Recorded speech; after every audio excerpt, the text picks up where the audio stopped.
Both electricity demand and residential bills are soaring. Thank data centers in part for the double-digit utility bill increase in Ohio. Can the sun help? So you mentioned all the advantages of the solar farm.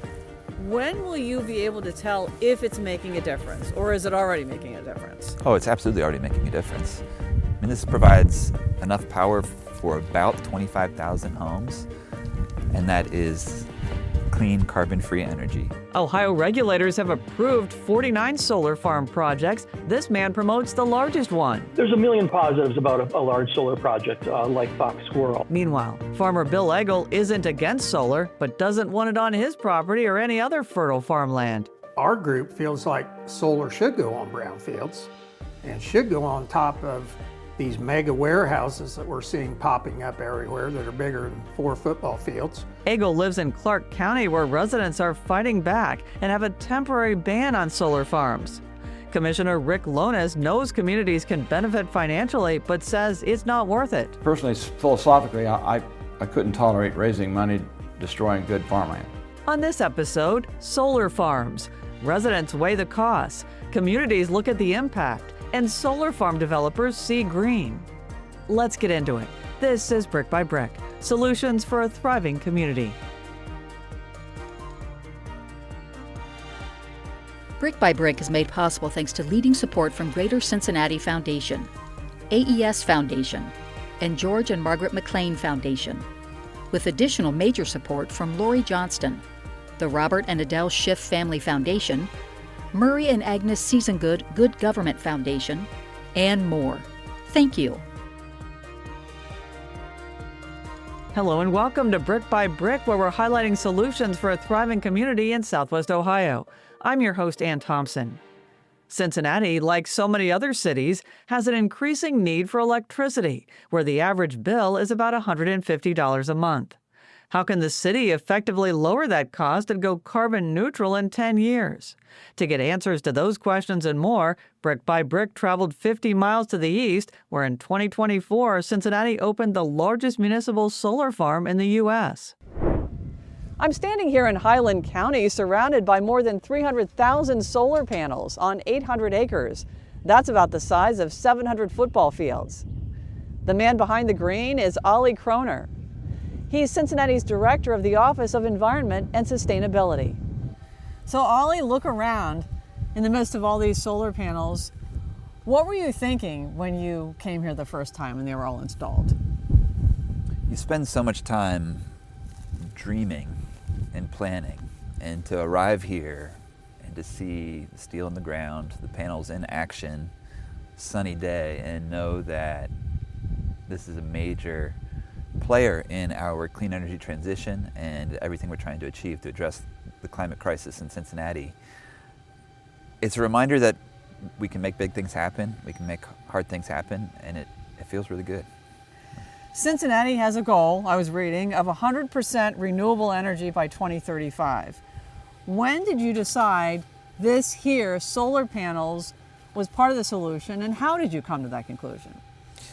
Our team is focused on the climate crisis and how it will impact city government and our operations, how it will impact businesses in the region and people who live here. And we know that the climate crisis is driven by combustion of fossil fuels. So in order to find our way out of this challenge, we need to add more clean energy. And solar is a major part of that solution. And it's probably the solution that we have the easiest access to.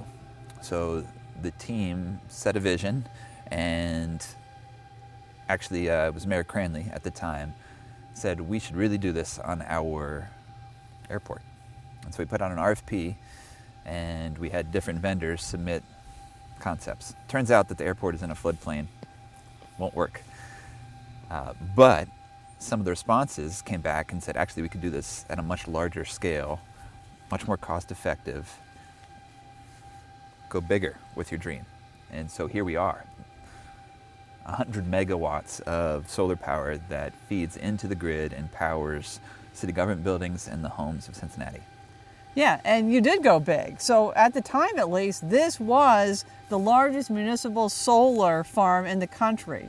Give us a sense, and you started to, with all the planning that went into it. Yeah, I mean, initially it was exploratory.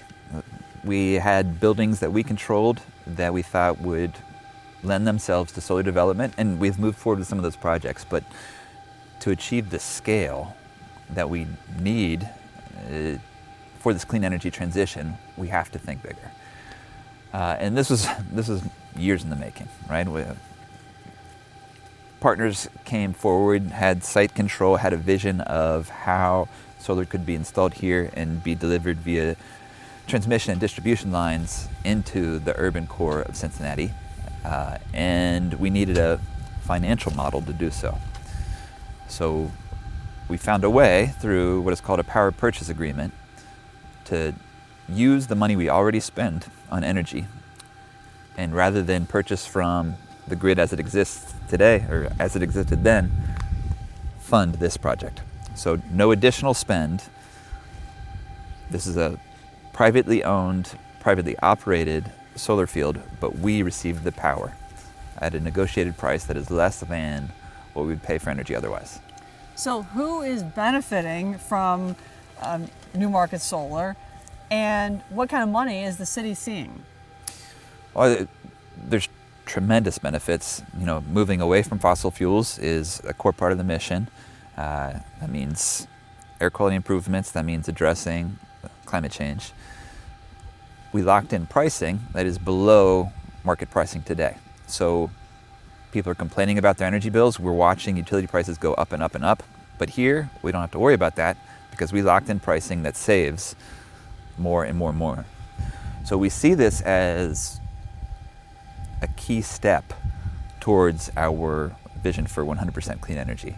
And we seek to do it again and again and again in bite-sized ways that will ultimately transition us away from fossil fuels and provide carbon-free electricity. And another way is your plans to break ground on an urban solar farm. Tell us about that project and its timetable. That's right. That's the most exciting thing in our world right now. We have an old landfill in the center of Cincinnati that has sat dormant for decades. We've tried to find other economic developments that were viable, and it turns out that it's very hard to do anything with the landfill.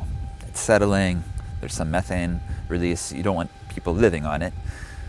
So as we thought about our climate action strategy and the assets that we have, we began to pursue a solar farm on top of these 65 acres of old landfill. So that'll produce about 10 megawatts of solar power in the urban core that will power initially our city facilities, and down the road could also potentially power the homes of Cincinnati. Yeah, and in that particular neighborhood, I'm not sure if this is the way it works, there are people that could use help with their energy bills. Absolutely. I mean, I wouldn't want to live right next to a landfill, and I don't think many people would.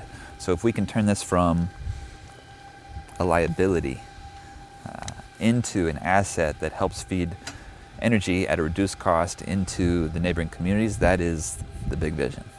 Yeah, as we mentioned, Cincinnati has this goal of being 100% renewable, or having 100% renewable energy by 2035. Will you meet that goal, and what gives you hope? We're certainly trying. A project like this gives us a viable model. We'll now add the Center Hill solar array. We are in negotiations for a project that is somewhat similar to this.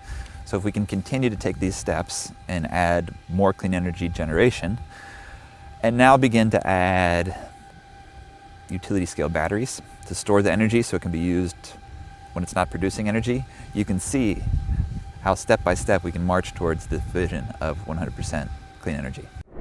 You heard Ollie say Cincinnati is in negotiation for another large-scale solar farm. Details to come. You might wonder how effective the one they already have is, and for that we turn to Cincinnati's energy manager, Rob McCracken.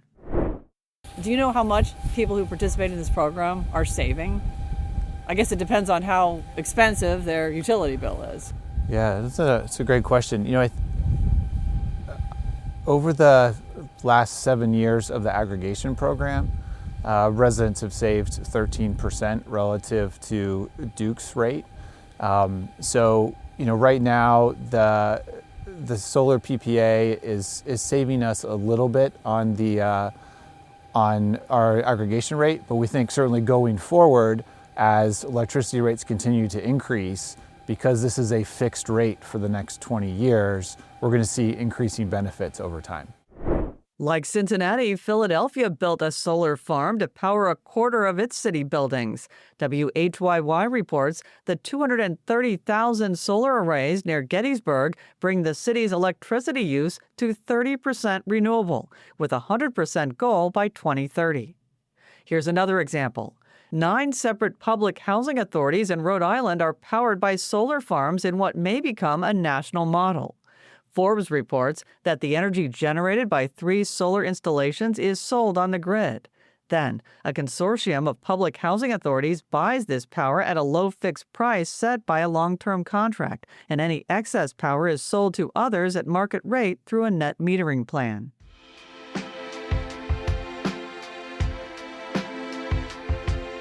Coming up on Brick by Brick, opposition around Ohio builds. Why some farmers are saying no to solar farms. And I've had multiple solar companies send me letters, phone calls, people stopping at my door trying to buy access to this property. That's next on Brick by Brick.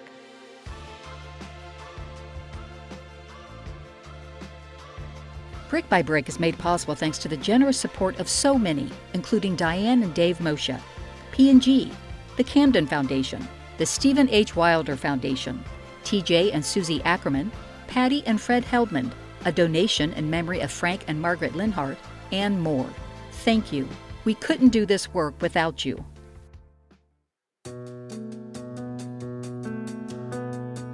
The needs of our communities are delivered through systems, such as the electrical grid by power suppliers, water, sanitation, and so on. Making these systems more efficient, safe, and affordable are goals we can probably all agree are worthwhile. Hi, I'm Mark Lammers, Executive Producer for Brick by Brick. This exploration of the benefits, drawbacks, limitations, as well as the potential of solar farms is the type of solution story we love to share, because the energy transition is still taking shape and it can be confusing. We hope this episode is bringing things into more focus as you weigh the issues. Remember, it's your voice, the community voice, that can help define the directions we go together. If you want to share your reflections on this solution or any we've covered, we'd love to hear from you. You can click on the link in the show notes to take a short survey, or you can even email us directly at brickbybrick@publicmediaconnect.org. That's brickbybrick@publicmediaconnect.org. While I wait for that, let's get back to the solutions.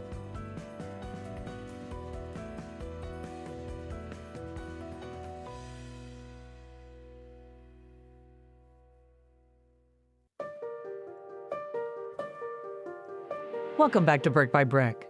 Cincinnati's Newmarket Solar in Highland County is one of 22 operational solar farms around the state. 14 more have been approved and are under construction. The approval process involves the Ohio Power Siting Board. The agency investigates and holds evidentiary hearings. Senate Bill 52 granted county commissioner oversight. The legislation also gives 2 local representatives voting powers. After the board's decision, each case is subject to a 2-step appeal process: the Ohio Power Siting Board and the state Supreme Court. Because an increasing number of counties are banning solar farms, 36 so far, including parts of Claremont and Butler, Ohio is seen as a test state. Springfield's Clark County has a temporary ban. That's where farmer Bill Agle's family has lived for 5 generations. Our farm's called Beaverdale Farms. My grandparents named it that when they were here, and we've just stuck with the name. So, Which one of these barns did you have to rebuild when the tornado came through? well, the barn here, this says Beaverdale on it. It got flattened. I had a 70-foot silo, 5 grain bins, a grain elevator leg, and all those blew over. And when they blew over, the elevator leg landed on the existing machine shed. So we had to build a new barn there. The cow barn here, the roof's not the same color because half the roof was blown off and the other half was still intact. My house, this is all new roofing and vinyl siding and shutters from the tornado. It was really devastating. So, I bet. That was in 2024. February 28th of 2024. You know the date. The Day exact of date. infamy. So where are the fields that you farm? Well, a lot of them are Over here? You know, all these fields are family farms. The cattle, some of the cattle are here. We have pasture back through here. So everything right down through this stretch of here between Southampton and Plattsburgh, we farm about all of it. You love this land, I can tell. I told my financial planner one time, he was talking about money, and he was saying, well, you need to do this or you need to do that. And I said, I wanted to buy a farm and another farm. He said, well, I'd rather see you invest your money in the stock market. And I said, I love my land, I don't love my money. He loves his land so much that he and his wife Polly have preserved all 650 acres through the Tecumseh Land Trust in Yellow Springs. That prevents it from ever being developed and designates it as farmland. His decision follows 3 or 4 years of hounding from solar developers in Florida, California, and Canada to lease it. He and others are fighting a project just down the road, the Sloopy Solar Energy Center. It received initial approval before Clark County's temporary ban. Agle isn't against solar, he just doesn't want it put on fertile farmland. Bill and I walk into his dining area labeled the War Room. This is where community members meet weekly to plot their opposition. Well, this table was built out of hand-hewn beams that came out of one of our barns, and I had a craftsman build this table for us. It's a family table. We sit around here every Wednesday night. Our group called Harmony Farmland Preservation Coalition. We sit here and we've talked about legislation. We've talked about how do we get hold of our congressmen and our senators and different people to help us try and oppose this. Clark County Commissioner Rick Lohnes is used to a fight. He was an Air Force pilot, retiring as the wing commander of the 178th Fighter Wing in Springfield. Lohnes wasn't in office when the county commission voted to ban solar farms through September 2027. Well, on my way out the door, I was shaking my finger at him that you guys got to jump on this Senate Bill 52 thing before somebody gets grandfathered. Lohnes is back as an appointed commissioner and voted to oppose the Sloopy Solar Energy Center. The county is now suing. Somebody who is for it might say, like, hey, the county is giving up $1.5 million a year by you and others opposing it. How could you still get that type of revenue from something else? Yeah. Well, I'm not sure personally that county governments should be looking to raise money. And personally, philosophically, I couldn't tolerate raising money destroying good farmland. Back outside, Farmer Bill and I hop on his Gator truck and drive down the road to see the site of this proposed solar project. This field here is the one I wanted you to see. Now, when you talk about prime farmland, that's as good as it gets out through there. It's flat. I'll pull over here off the road where we can sit and talk.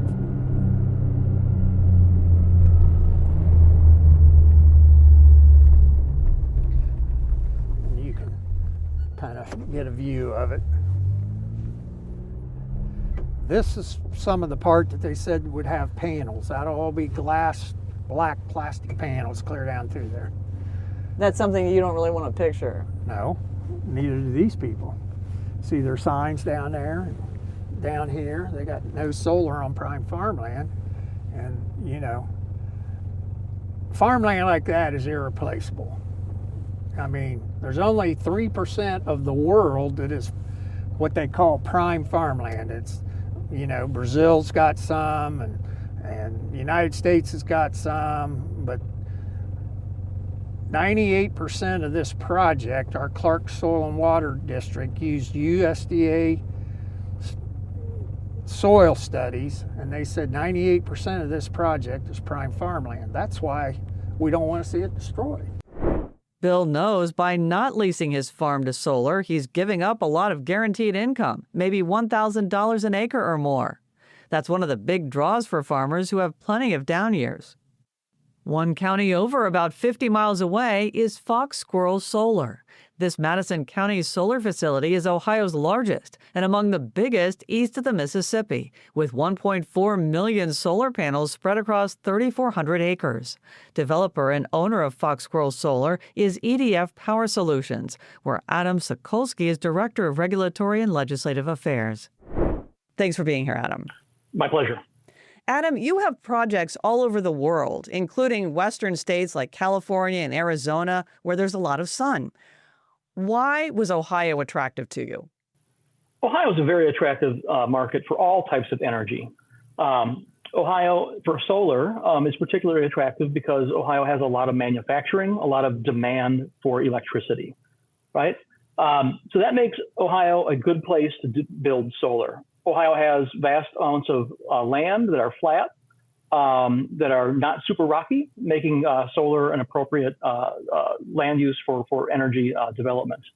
Finally, the other piece about Ohio is a lot of local landowners are really interested in building solar on their lands and partnering with a company like EDF to develop and own and operate facilities on their existing land. So the partnership between community and landowner and the need for electricity in the Ohio market. Did you have any problems in the planning stages getting the proper permitting in the state? Fox Squirrel is an example of a project in Ohio that went really, really, really well. We had great community input during the development process. We had great community and government support from Madison County during the permitting process after we finished development. And that translated through to a successful site permit application to the Ohio Power Siting Board, which is the statewide jurisdiction that approves and regulates large power facilities like Fox Squirrel Solar. One hurdle for some is convincing residents that solar projects are a good thing. What are the positives, and how do you go about bringing people on board? There's a million positives about a large solar project like Fox Squirrel. I think of a number of things. First of all, landowners who are hosting part of the solar project are able to diversify their incomes. Most of these folks are farmers, and they rely on row crops for their annual revenues. We know that's a very volatile way to make a living. A solar project helps a landowner, a farmer, kind of hedge against some of that volatility by creating a stable source of income from their land that is in excess of what they would make farming corn or beans or other products. And so for the landowner, it's a really great deal. For the community receives pilot payments, payment in lieu of taxes, essentially a property tax payment. Typically, it's fixed at about $9,000 per megawatt of installed capacity. And that comes to the community in the form of essentially a tax payment every year. At Fox Squirrel, that's $5.2 million a year of new funding for local units of government. And those local units of government can use that funding any way they choose. They can cut taxes with that money. They can invest in new infrastructure or cover services for their residents that they might not currently cover. So it's a great way to inject a lot of new wealth and income into the community without imposing any cost on the community.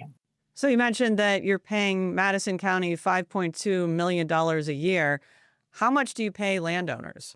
Well, those figures, of course, are confidential. It's highly, highly competitive market out there. And so we don't disclose what we're paying to an individual landowner, either individually or as a group. And so we keep those numbers confidential to ensure that we're able to compete in the marketplace. We've heard, not necessarily in Madison County, but just generally, that people can make between $1,000 to $2,000 an acre. Is that reasonable or in the ballpark? I think that's in the ballpark. Describe the Fox Squirrel project and how much power it provides. The Fox Squirrel project is a large utility scale solar project. We have installed 577 megawatts of AC or alternating current capacity at that project. So 577 megawatts is a lot. It's one of the biggest solar projects east of the Mississippi River. Is EDF Renewables involved in any other solar projects in Ohio? Yeah, absolutely. We just were issued a permit for a different project called Eastern Cottontail, a smaller project, 220 megawatts over in Fairfield County. Power Siting Board issued us a permit back last fall of 2025. And that project is now going through the appeals process before the Ohio Supreme Court. Fairly typical for most projects. That project has a potential commercial operation date in 2028 or 2029. We've not announced any customer or construction start date on that project as of yet. What do you see as the future of solar farms? And do you anticipate problems in convincing officials in other states to allow you to develop? The future for solar farms is very, very bright. Solar is the least cost new form of electric generation that we have in the United States of America. For customers like utilities or large energy users are able to essentially lock in the price of electricity when they buy electricity from a solar farm through a power purchase agreement like we have at Fox Squirrel. And that allows the customer to prevent or manage electricity price inflation and volatility. That's a really important product that utilities and large energy users value, and we see that that trend to continue. Is it difficult to convince regulators? It can be in some cases. There can be challenges in siting projects. We've seen that across the country. And the flip side is EDF knows how to build projects and build community support. We've been doing this for over 30 years here in the United States.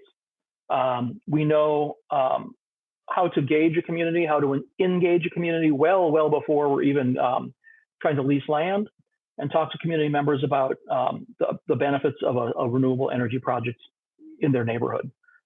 Does that mean every project's going to be a slam dunk? No. There can be controversies. There can be situations where you can't generate enough landowner interest. That happens. It's a normal part of development. And EDF will walk away from projects at times when we don't have enough either community support or landowner support to build a project out. Adam Sokolski, Director of Regulatory and Legislative Affairs for EDF Power Solutions. Thanks for your time. Thank you, man. According to author, speaker, and film producer Robert Bryce, there are continued challenges for developers. He keeps track of renewable rejections in a database on his website. One argument is that solar farms decrease property value. Virginia Tech researchers looked at nearly 9 million real estate sales to determine if that was true. The answer isn't very straightforward. On average, agricultural and vacant land within 2 miles of the site saw a 19% increase in value. However, residential homes within 3 miles of a site lost 5% of value. Scientists say more research is needed. An easier sell might be agrivoltaics, or allowing farm animals to graze or crops to grow between solar panels. The American Solar Grazing Association estimates U.S. solar sites now host about 5,000 sheep. Another idea is to use brownfields, in other words, land that can't be used for farming, to install solar panels. EDF Power Solutions says it utilizes brownfields and warehouse roofs in some cases. Many agree that the electricity produced by solar farms is far more environmentally friendly than burning fossil fuel to create steam that drives turbines. And it makes electricity generally cheaper. But the financial advisory company Lazard says that finding comes with an important caveat. It said this before the Iran war. Quote, persistently low natural gas prices, rising renewable energy costs, and higher electricity demand have made existing gas plants economically attractive compared with renewables, unquote. Increasingly, the decision to allow or block solar farms is falling to both lawmakers and the courts. Canary Media reports a new Ohio bill could be a de facto statewide ban on solar and wind because it seeks to redefine clean, reliable, and affordable energy to prioritize natural gas and nuclear power. Senate Bill 294 co-sponsor George Lang represents Butler County. His staff told Brick by Brick the proposed bill requires companies to employ affordable, reliable, and clean energy sources, prioritize domestic production, and minimize reliance on foreign-made solar panels. Critics say that clean includes fracked gas and nuclear power. Reliable requires energy to always be available, and affordable must have predictable costs. Merrick Action, a coalition of utility-scale solar, wind, and energy storage developers, says Senate Bill 294 adds uncertainty for the industry and investors at a time when they want to build projects. Canary Media reports that many companies are under the gun to start construction by July 4th to lock in higher federal tax credits. Coming up on the next Brick by Brick, the difference arts and culture can make for a community.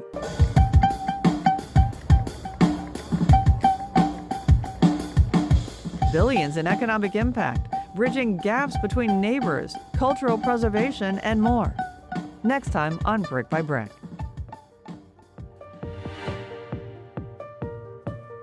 That's our show. If you like what you hear, please rate and review our podcast. It helps make finding the pod a little easier. We hope you learned something, and if you did, please share it with your friends and family. For Hermsley Garrett Jr. and Amy Moore, I'm Ann Thompson. We'll be back soon with more solutions. Take care.